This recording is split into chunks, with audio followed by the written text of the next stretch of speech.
Hi, everybody. Derivatives are a thing of the past.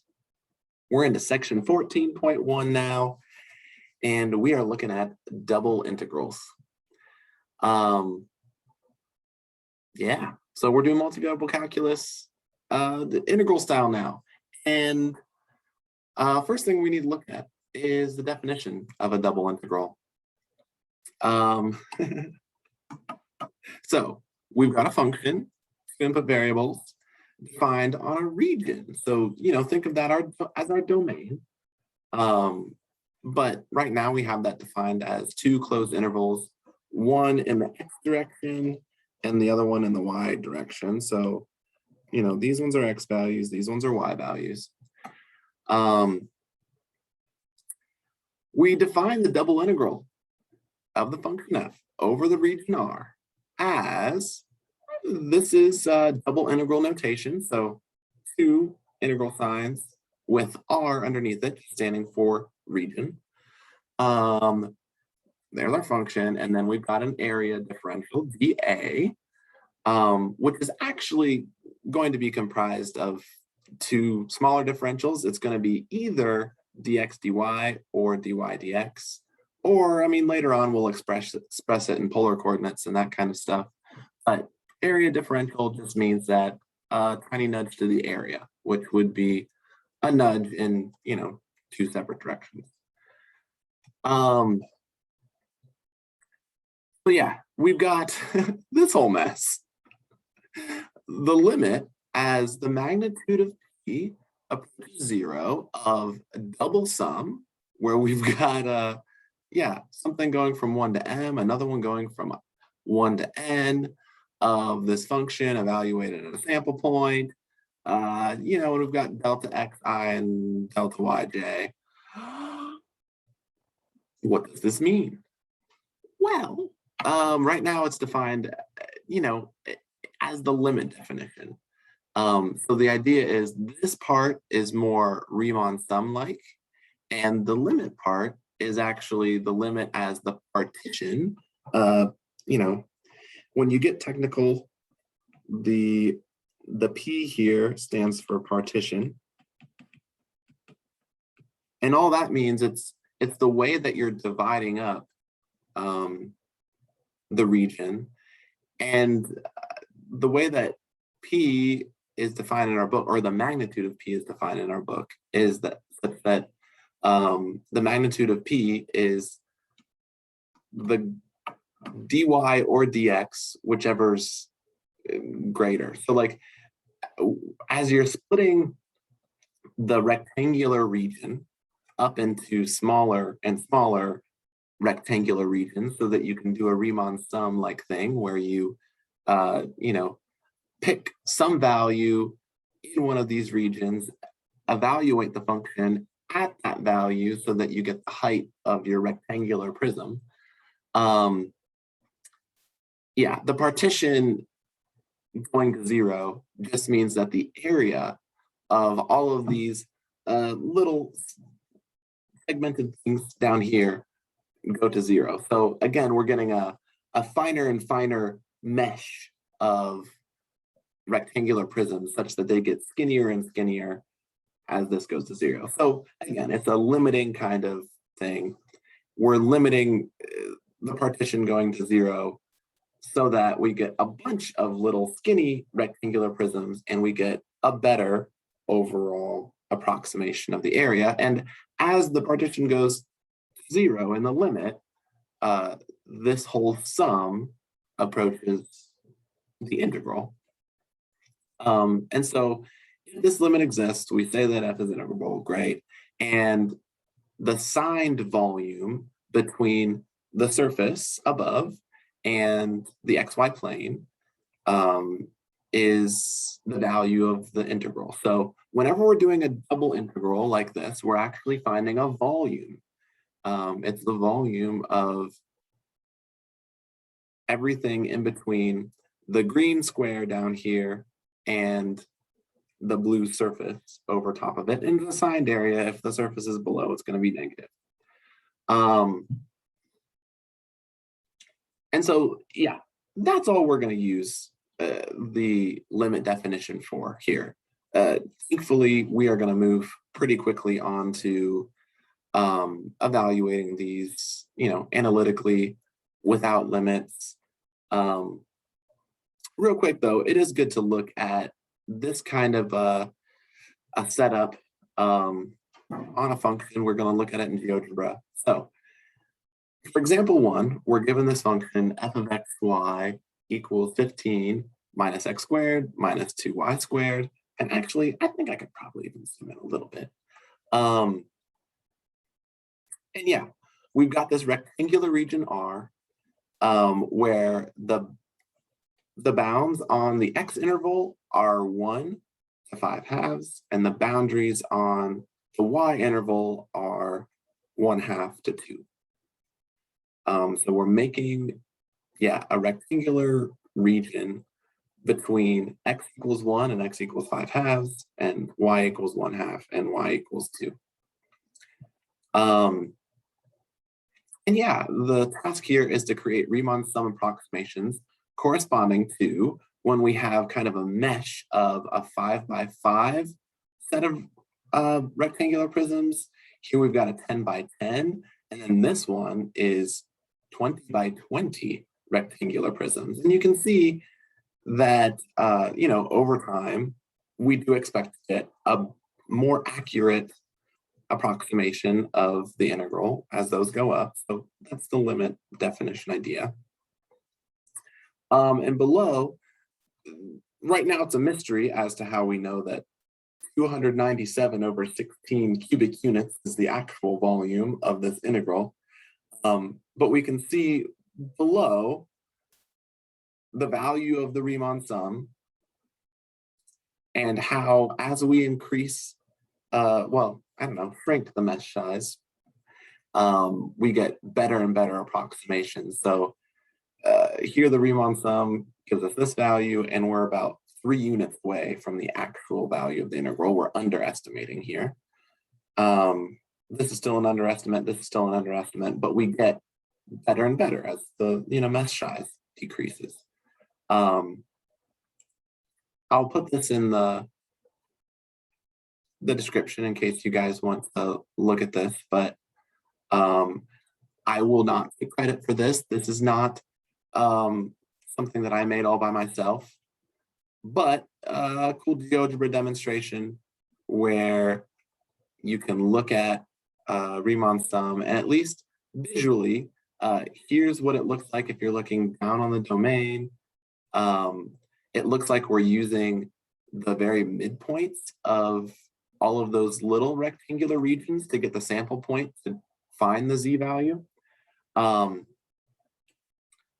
yeah, this is what it looks like with a 5x5, and we can increase, here we're increasing, the number of rectangles, I believe in the x direction. Here, let's click that. So we've chopped it up so that there are 10 different things in the x direction, while there's still only 5 in the y direction, but we can change that.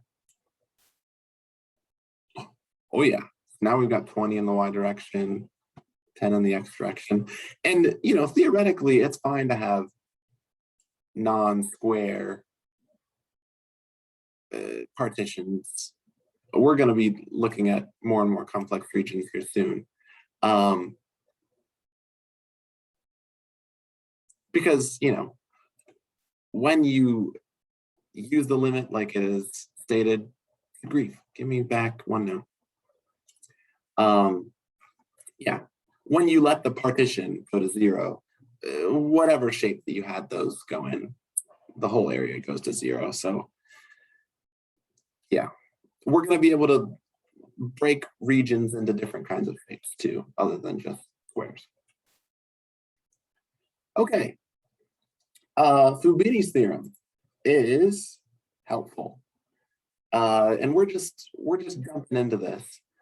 But the idea here is when you have a function defined on a rectangular region, you have the flexibility to set up your double integral as either a dx dy integral or a dy dx integral, that's called changing the order of integration when you're looking at double integrals. And yeah, this happens purely because we're on a rectangular region, and we can pick whichever one of these formulations is more convenient. I'm going to click on GeoGebra to show you visually the difference between taking the derivative with respect to x first and then with respect to y, or taking the antiderivative with respect to y first and then the antiderivative with respect to x. All right, so integral. I don't know what I said. Okay. So here we've got a wavy function. I don't even know what it is, but this is just explaining Fubini's theorem and the idea of what a double integral is. So we've got our multivariable function. It's all wavy.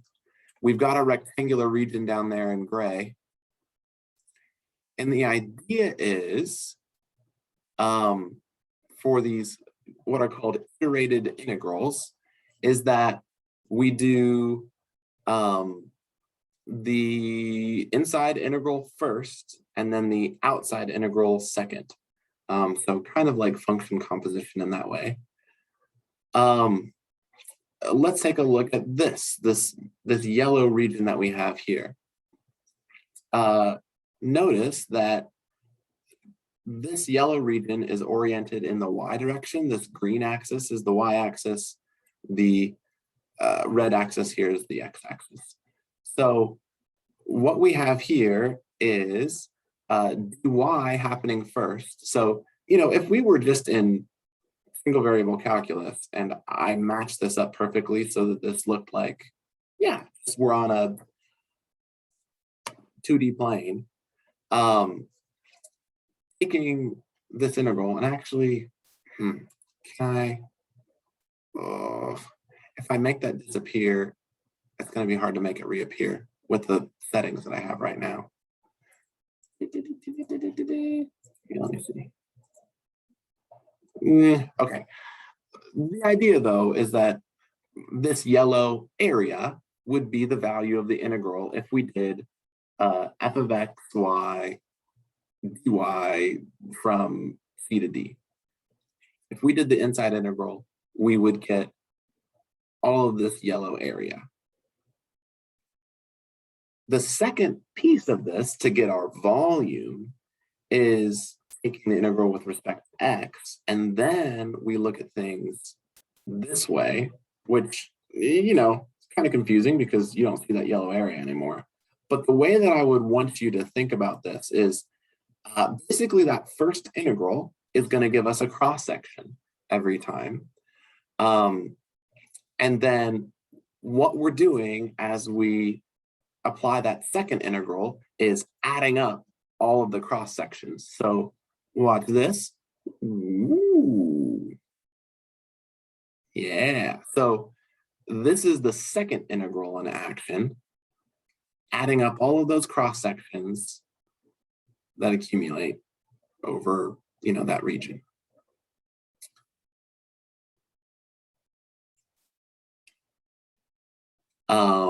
And, you know, according to Fubini's theorem, where we're on a rectangular region, we could switch this up so that now, if we looked on this and purely the zx plane, we could see, oh yeah, we could take this integral with respect to x on the inside and get this yellow cross section.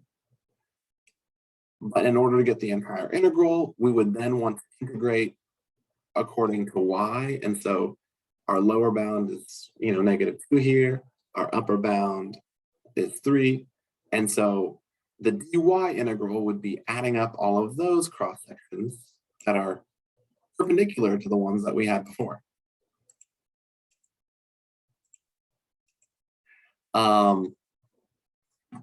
Okay, so yeah, I think that's a decent intro into the idea behind an iterated integral.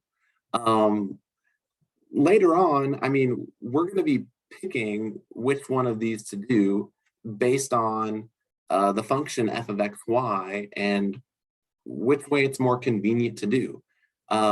These iterated integrals are going to feel a lot like undoing partial derivatives. And so when we take the antiderivative of f of x, y with dx first, it means we're going to be taking the partial antiderivative with respect to x. And so we would be treating x as our variable and y as a constant. And sometimes it's going to work out easier one way or the other. Okay, moving on to example 2. Here we're going to be able to just evaluate a double integral and see how that goes. All right, so we've been given a region. These are our x values. These are our y values in terms of the rectangle that we're making.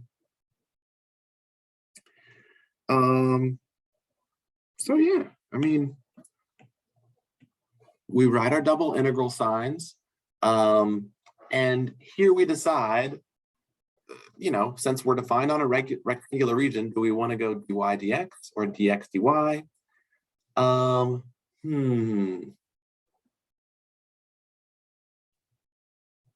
In this case, it probably doesn't matter too much. Since there's only one x there and there's 2 places where I see y, maybe x is a little bit simpler and we want to take the antiderivative with respect to x first. Let's go ahead and do dx dy as our area differential. So we'll go ahead and write 6xy squared minus 4y. And then we're going to write dx dy because that's what we decided. And now we need to match for the inside integral x values. So we're going from 0 to 1 in the x direction, and we're going from 0 to 2 in the y direction. And then, yeah, we just continue to solve this like you've done integrals before. We're just focusing on the inside one right now, though. So the 2, 0 is just going to come along for the ride. At this stage, though, I'm going to take the antiderivative with respect to x. So 6xy squared becomes 3x squared y squared, because y is just treated as a constant, and we're undoing the power rule on x. For the next part, we get minus 4xy, since that's just entirely a constant,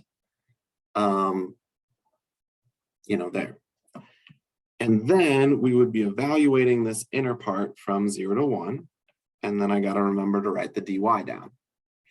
So we're doing the entire inside integration first. We're going to keep focusing on that. Here we substitute in 1. So we get 3, and we're substituting it in for x. So 3 times 1 squared times y squared minus 4 times 1 times y minus, subbing in 0 for x, we're going to get 0 minus 0 for this part. And then dy at the end. So simplifying this a bit, we get 3y squared minus 4y dy. And now we're able to take the antiderivative with respect to y. All right, so this part, we've got y cubed minus 2y squared, undoing the power rule, and we're evaluating that from 2 to 0. And then we're plugging in 2. So 2 cubed minus 2 times 2 squared. Ooh, how exotic. And then Yeah, 0 minus 0, blah. But yeah, we get 8 minus 8 here. So the entire thing's 0. And I made a GeoGebra thing, hopefully convinces that that is not totally unreasonable. So here I've defined a multivariable function using an if statement. This if statement keeps us within 0 to 1 in the x direction and 0 to 2 in the y direction. And so that restricts our domain. And so, you know, makes a nice picture, but then this is the function that was given in the problem. I also plotted, the xy plane so that we could see, plausibly, there is an equal amount of area, or sorry, volume below the xy plane and above the xy plane in this region. And so the whole thing balances out to 0. Cool.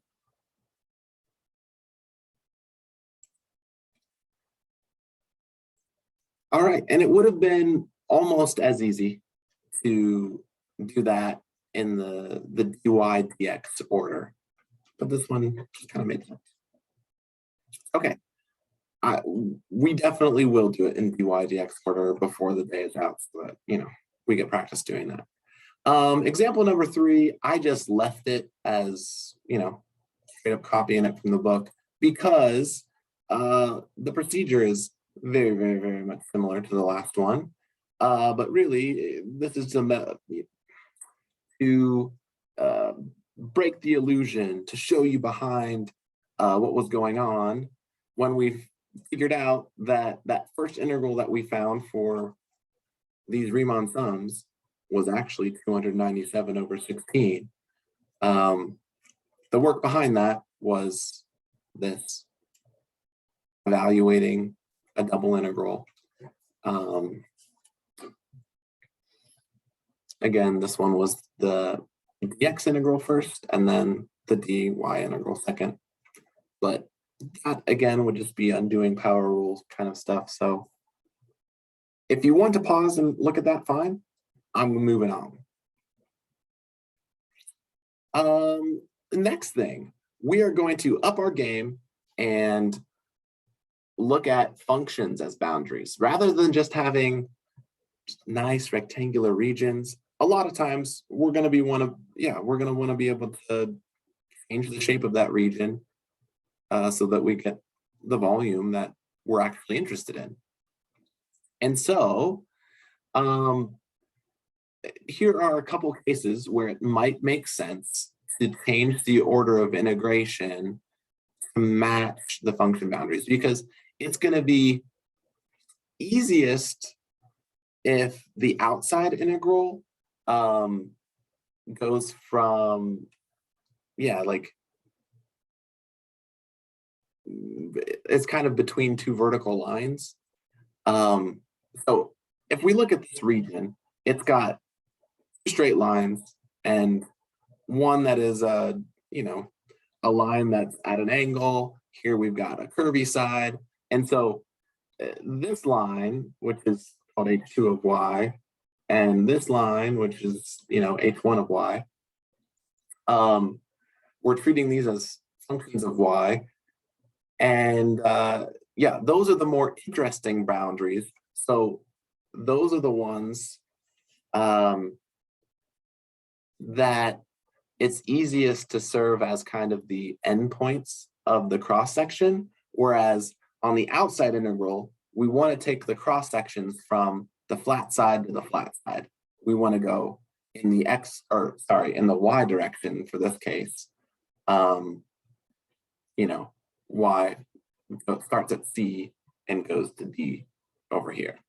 So I guess the short way to say that is kind of cross sections parallel to the flat sides is kind of the name of the game. And same thing over here. We've got the boundaries on our region expressed as functions of x. So it makes sense to do dy first, to get the cross-sectional area and then the x second so that we can go add up the cross sections from A to B in the x direction. You know, flat side. Okay, so what's going to become important, especially when we start to get things described this way, is we're going to need to start sketching the domain of our, you know, integral, or we're going to need to sketch our region in the XY plane to get a handle on which sides are flat, or, you know, which values we're actually going in between. So that's just something that we're going to start doing. And then we're going to make educated decisions as to, you know, which order of integration to do. So here we're evaluating a relatively simple function, 5y, over a region that is a little bit more interesting. So we're bounded by what looks like two parabolas. Let's go ahead and sketch that. And a sketch is probably all you need. You know, you could graph this on a graphing calculator, but sometimes that won't be necessary. And sometimes, you know, making your own drawing might make more sense. Anyways, the first one, y is equal to 3x squared, that would go through the origin, and it would be relatively steep. This parabola would be relatively shallow, so let's call that the blue one. And it would start up at y equals 2. So, I don't know, something like this should be symmetrical. And the idea here is, yeah, we're trying to find the area in this region. Since, you know, this is symmetric about the y-axis, there would be an opportunity to use some symmetry here and just double the value. Well, actually, I'm lying. Hold up. Yeah.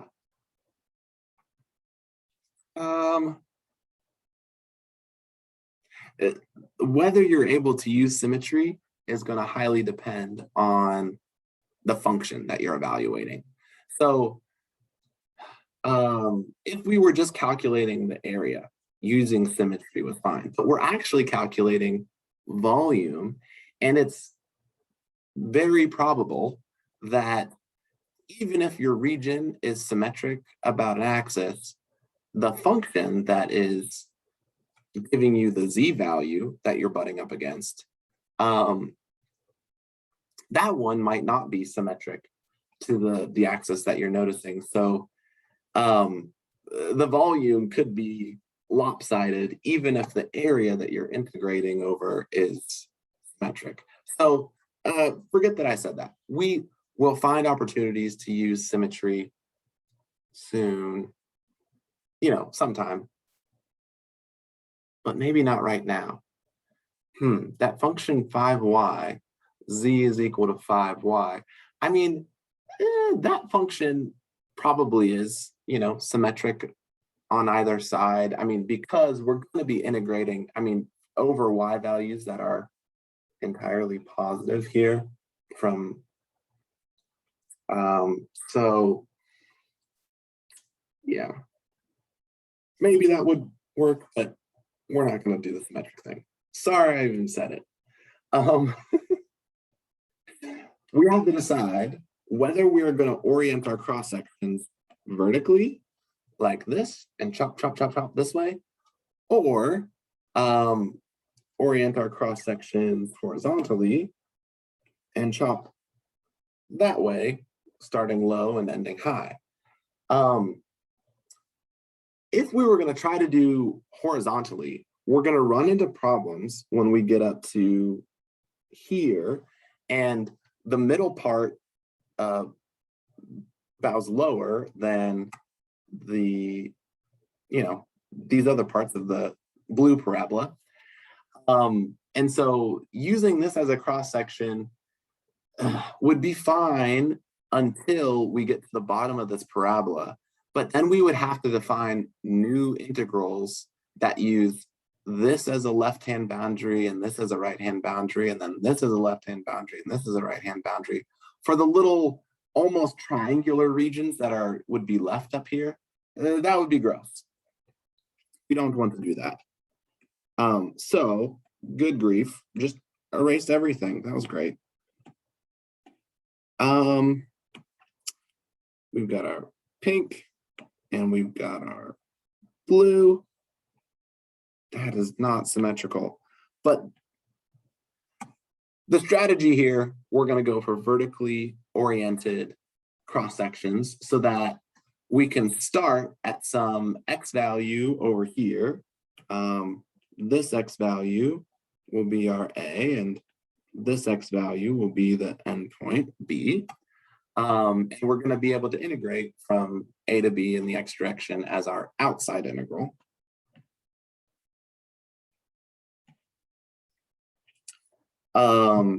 And then our inner integral will be defined.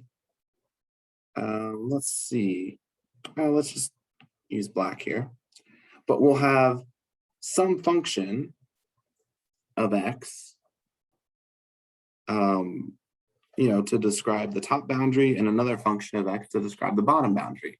And you guessed it, we're going to use the parabola functions.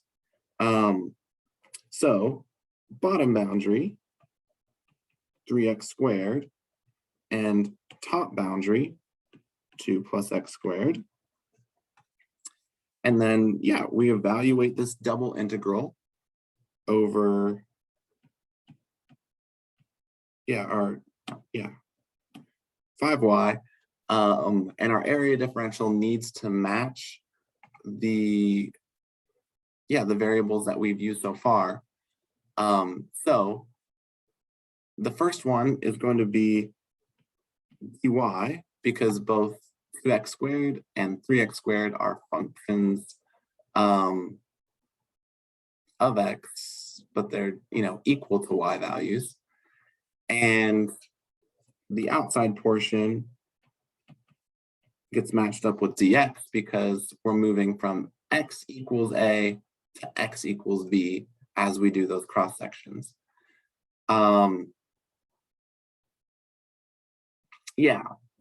One thing that we need to do before we're actually able to solve this all the way through is figure out the values for a and b. Those values for a and b are going to be precisely where those two parabolas intersect. So to find a and b, we would set those two parabola functions equal to each other to find where they intersect. Here we would have 2x squared when we subtract x from both sides, minus 2 equals 0. And that gives us x plus 1 and x minus 1 after we divide by 2, and we just got x squared minus 1. But that tells us that a is going to be -1,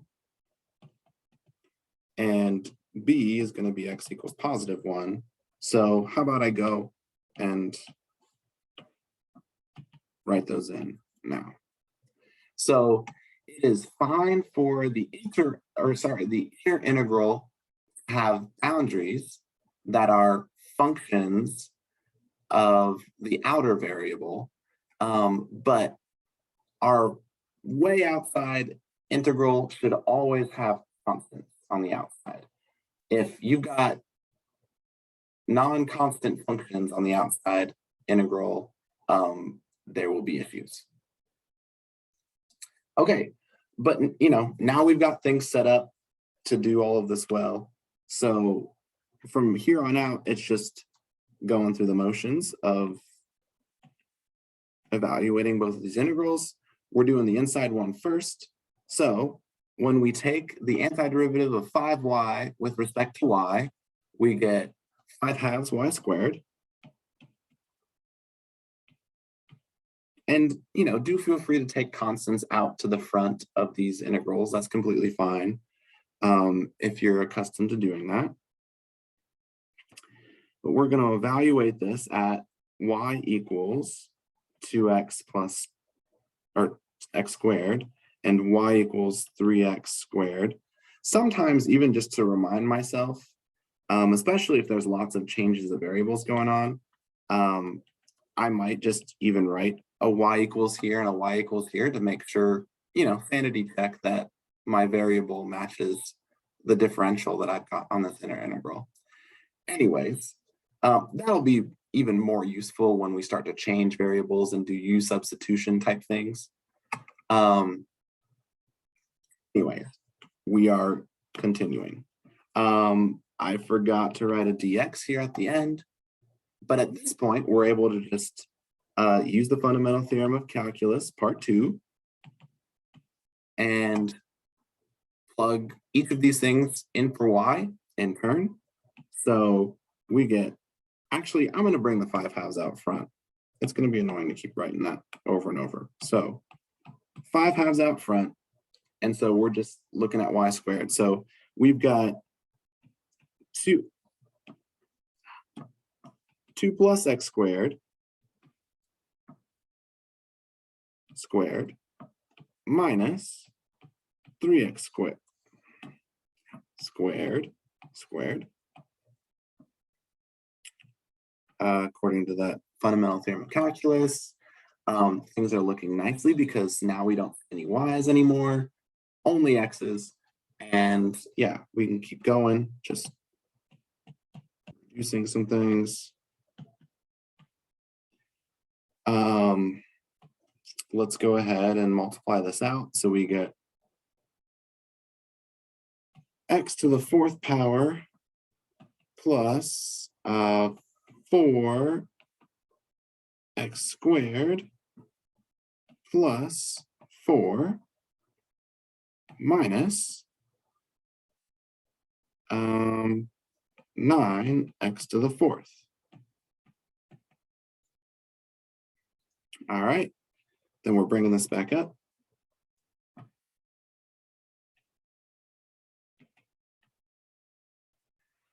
Okay, combining like terms, we've got -8, and we still have the 5/2 writing out front.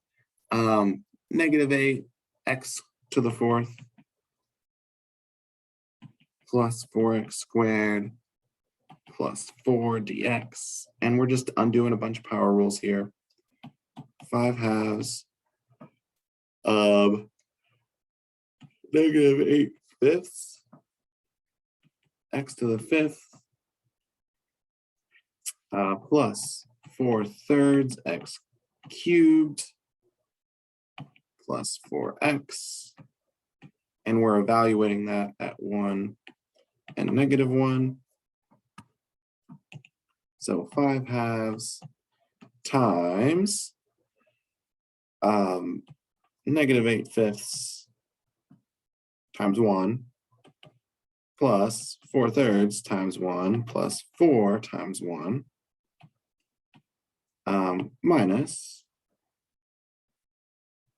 all of this times -1. So again, we've got a bunch of odd powers here, so that negative sign is gonna, work its way through. So we've got 8/5 minus 4/3 and minus 4.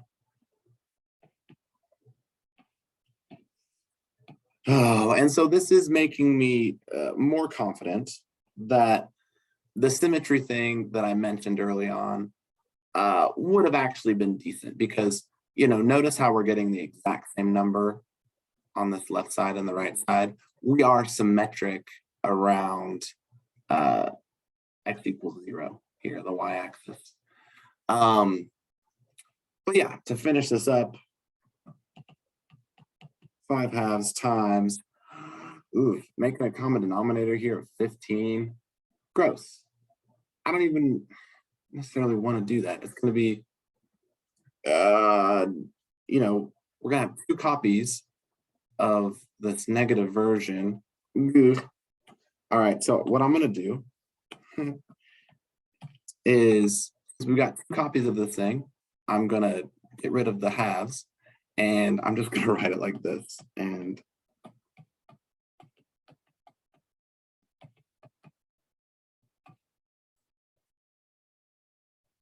I don't know. It's whatever that turns out to be. Let's keep going for the sake of time and for the sake of learning calculus. Example number 5. Here again, we've been presented with, maybe a little bit of a tricky situation. But we have an iterated integral where is if we started to try to do this, taking the antiderivative of sine of x over x, not going to be easy. I don't know what that is. Maybe it's even a non-elementary integral. But the cool thing about double integrals is that if we can describe our region of integration in a different order, then we can change the order of integration, and it might work out to be a lot easier to do inside integral if we were doing this with respect to dy, because if it's with respect to dy, sine of x over x is just a constant. And that will be the case here. Let's go ahead and sketch the region that we've been given so that we can attempt to change the order of integration. All right, so xy plane here. And our inner integral looks like we are going from x equals 1 to x equals y, okay? So x equals 1 is a vertical line at, x equals 1 here. X equals y is the same thing as y equals x. It's got a slope of 1.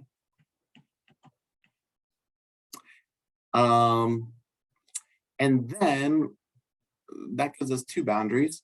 We can look at the boundaries in the y direction. So we've got y equals 0, which is the same exact thing as the x-axis. And y equals 1 is the point where these things intersect.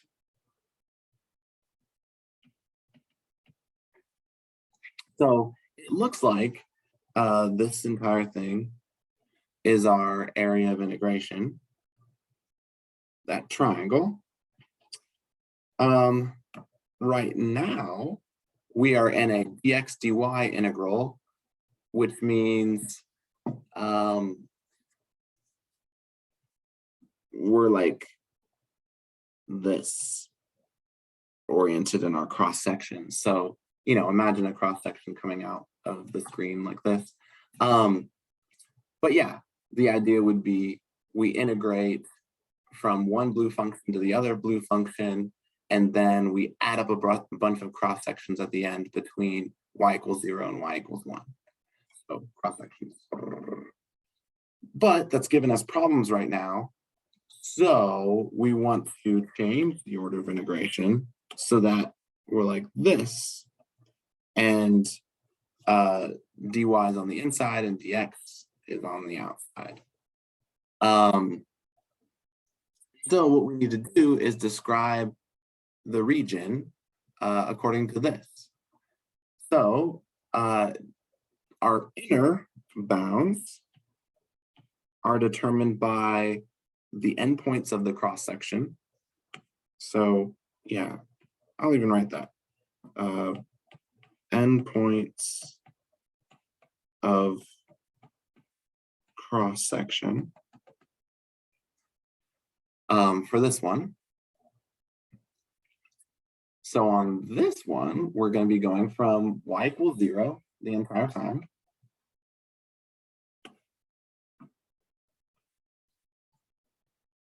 And that's our lower bound.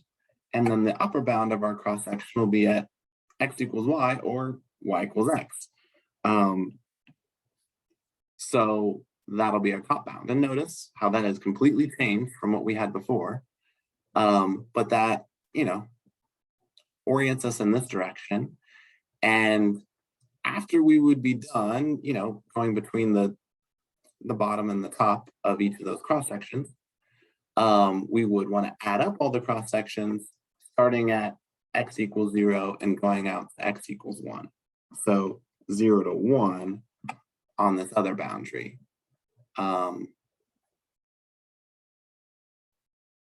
Cool.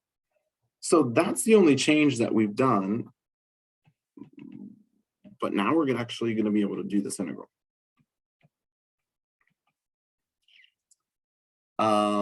Let's go ahead and just start off to the right-hand side.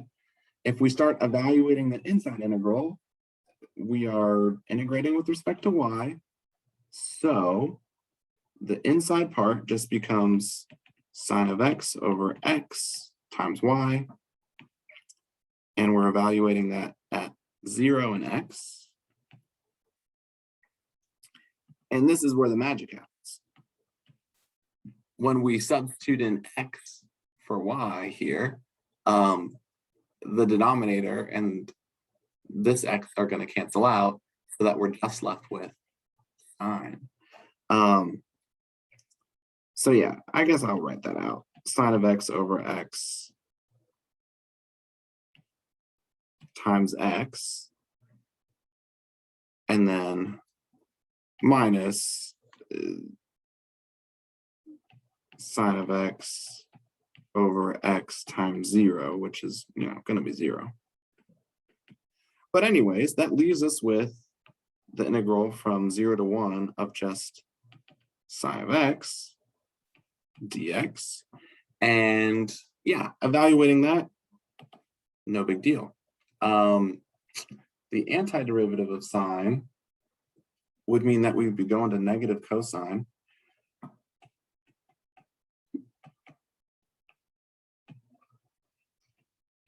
From 0 to 1 is going to be kind of gross because we're going to have minus cosine of 1 minus cosine of 0. And while I know the cosine of 0 is going to be 1, I don't really know what the cosine of 1 is. It's not a value of pi or anything. So that's going to be some weird number. And again, I'm going to leave it like this because you just plug that in your calculator and you're good in terms of getting an exact answer. Okay, so that's example 5. Keys to success, drawing the region and changing the order of integration. These are the endpoints of the cross-section, and then this is the boundaries on where we're starting doing the cross-sections and where we're finishing doing the cross-sections. Cool. All right, example 6, and this is our last one.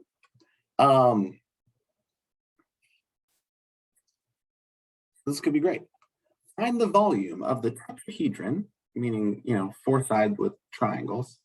Tetrahedron bounded on 3 sides by the coordinate planes, and on the 4th side by the plane 2x plus 3y plus z equals 6. Cool. So we've been given nothing here. We don't have a function, we don't have double integral, all right, so we're just gonna have to build this from the ground up. In order to make a double integral, well, we're gonna need to define some region R. We're gonna need a multivariable function, and then we're gonna need an area differential. And so, hopefully we can figure all those things out very soon. First thing I might do is find our function. Yeah. Generally, we wanted to find our function, as z being a function of x and y. So if I rearrange this so that I solve for z, I get 6 minus 2x minus 3y as a function. So that can go on the inside here. That's good. Let's go ahead and do a double integral, and then I'll go ahead and write that. That is 6 minus 2x minus 3y.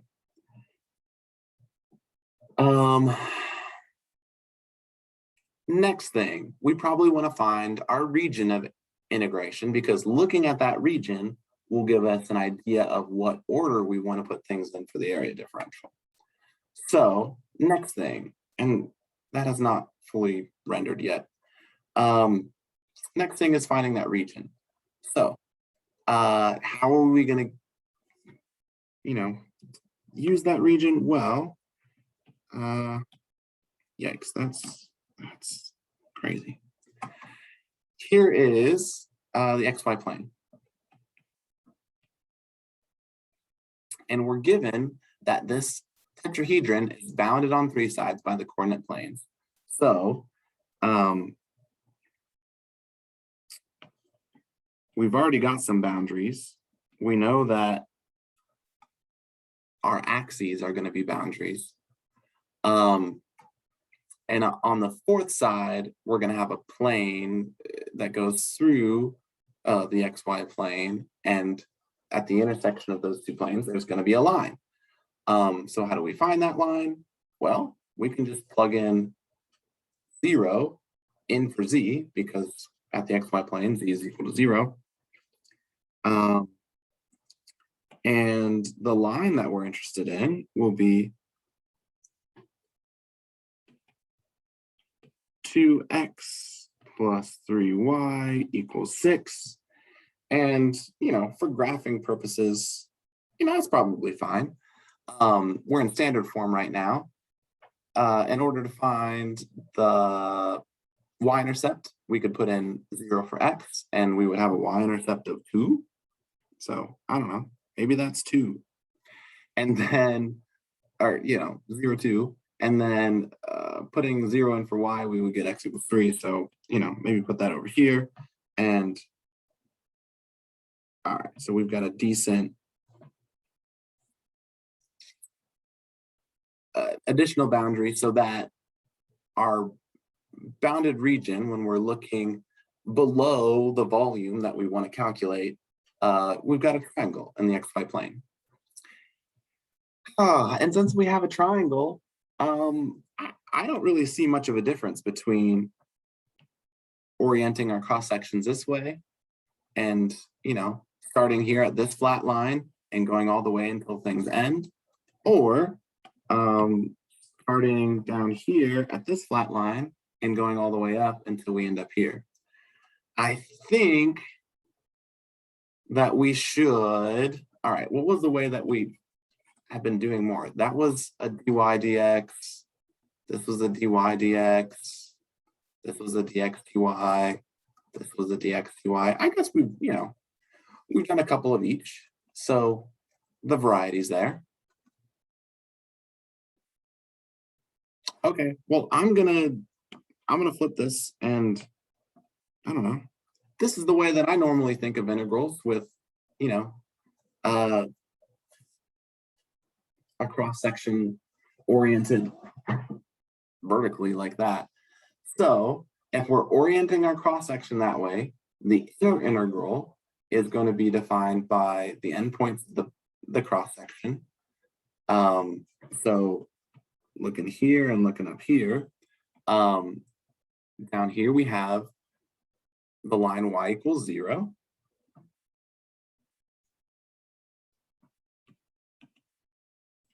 And on top here, we are on the line, well, let's solve this for y, since we're deciding to go that way. 3y equals 6 minus 2x, and then y equals 2 minus 2/3 x. That gives us a good function to write over here. Y equals 2 minus 2/3 x as our upper bound on that cross section. And so to go with that, we need to go with dy first. Then on the outside, we're going to go from x equals 0 to x equals whatever this point is over here. And we can find the value of that by, well, I guess we already did. We, just plug in 0 in for y, and you get x is equal to 3. So this is going to go from 0 to 3 in the x direction. And then, yeah, once we've done all this hard work, actually evaluating the integral won't be so bad. So, yeah, I'll finish things out this way. Feel free to race me if you want to. You'll probably beat me. I'm not particularly fast at these. All right, so we're taking the integral with respect to y. So we get 6y minus 2xy minus 3/2 y squared. And that's from 0 to 2 minus 2/3 x dx. Okay, this is kind of gross. All right, so now we are, fundamental theorem of calculus, plugging this in everywhere where we see y. So we get 6 times this mess minus 2x times this mess minus 3/2 times this mess squared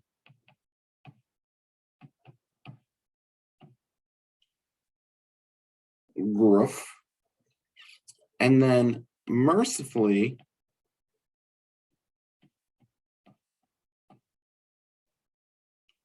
since we're plugging in zeros here, all of those terms turn into 0 for the second part of that. And we're just left with the x. Woof. Okay,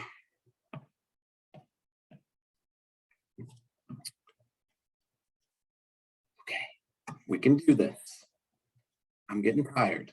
It is. It's 6:09. I need to get home. You guys could finish this though. You totally could. Yeah. All right, we'll do it. 12 minus 4x minus 4x plus 4/3 x squared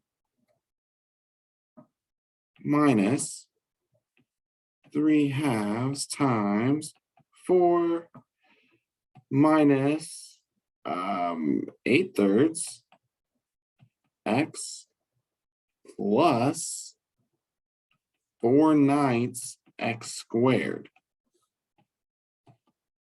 Gross. Oh, I hate putting all these things together.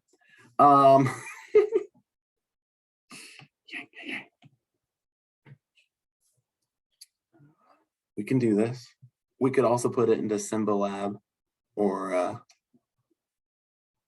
Wolfram Alpha. Oh, it's very tempting right now. We can do this. Persevere, right? We were talking about that last Wednesday when I'm recording this. Okay, so let's look for constants. Constant. And this will be a constant. So 12 minus 6. 12 minus 6 is 6. Got it.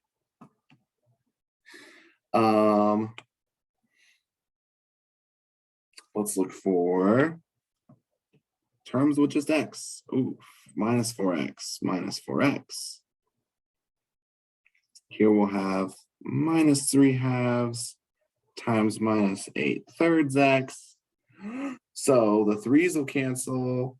We'll have plus 4x there out of the second part. This will be plus 4x, and so we're going to have a minus 4x. overall. And then just the last parts where we've got x squared terms, we've got 4/3 x squared. And then this will be 2/3. So minus 2/3 x squared for this part where we, multiply that times that. So 4/3 x squared minus 2/3 x squared gives us plus 2/3 x squared.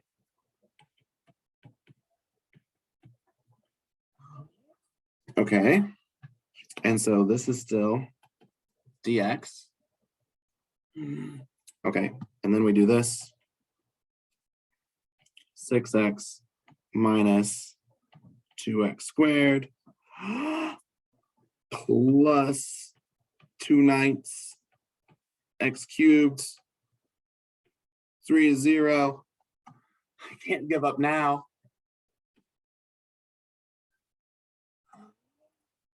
The zeros are all going to be really nice. So all we have to do is plug in 3. We can do this. 6 times 3 minus 4 times 3 squared plus 2/9 times 3 cubed. And then we get 18 minus 2 times 18, 36, plus 2 times 3, 6. Okay. So I think we just get a -6 in the end. No, -12 in the end. Yeah.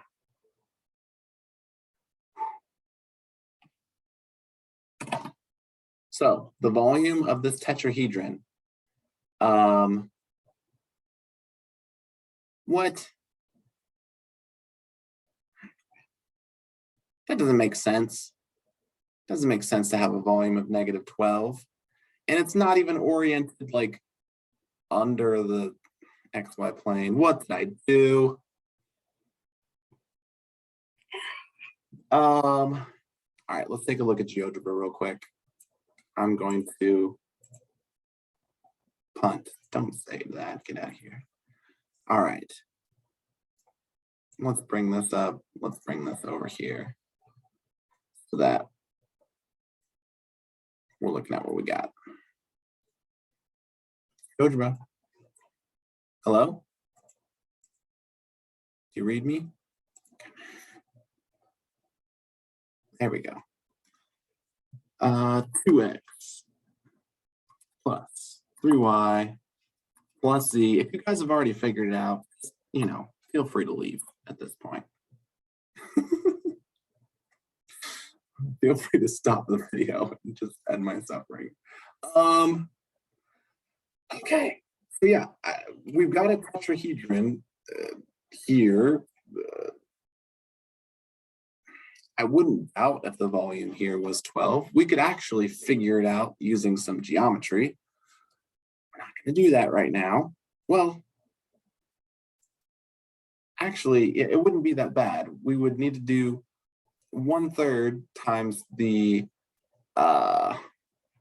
volume of the rectangular prism that it would be at. So we would go to 2 and we go to 3, which is 6, and then times 6 would be 36. And then we divide by 3 and we get 12.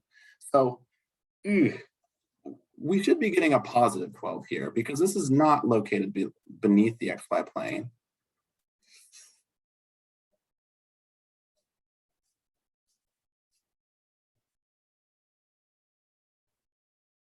What did I do?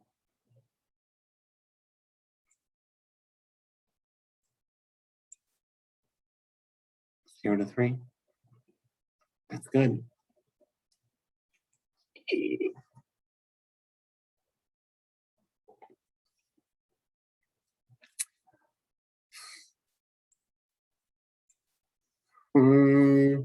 That could be positive.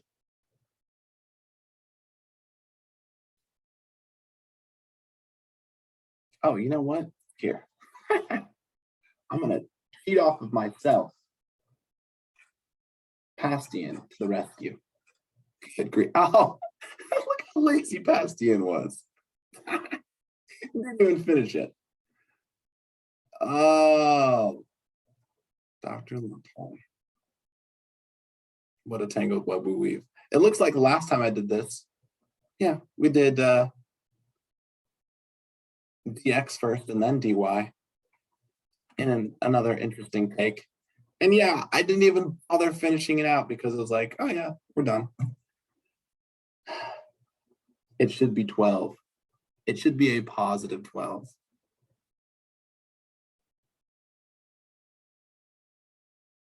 I don't know why it worked out that way. I bet if I figured did this one, it would turn out to be negative 12. All right. I'm going to give up and I'm going to go home. I hope you have a good day. I'll see you tomorrow.